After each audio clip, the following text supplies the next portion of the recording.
को हादसात से बचाने के लिए CDA ने नई हिकमत अमली मुरतब कर ली है। प्रॉपर्टी की खरीद और फरोख्त और मुंतकिली से कबल NOC जारी करने का फैसला कर लिया गया है। इस्लामाबाद में इमारतों को हादसात से बचाने के लिए CDA ने नई हिकमत अमली मुरतब की है। प्रॉपर्टी की खरीद और फरोख्त और मुंतकिली से कबल NOC जारी करने का फैसला किया गया है। मजीद तफसीलात जानेंगे रेहान शेख से। रेहान शेख, बताइएगा इस फैसले में मजीद क्या सामने आया? जी बिल्कुल, लेटर दिया गया है। बात कुछ इस तरह से है कि वफाकी दारुल हुकूमत और जुड़वा शहर रावलपिंडी में बहुत से हादसात होते हैं, जिसमें आग के हादसात और बारिशों के बाद अक्सर इमारतें गिर जाती हैं, जमीन बोस हो जाती हैं।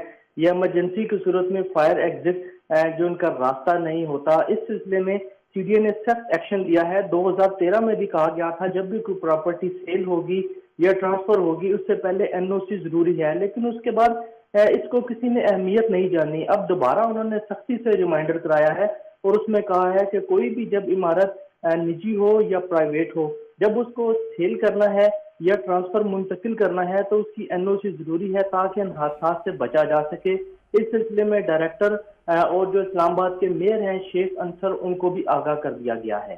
जी शुक्रिया अपडेट करने का रेहान शेख।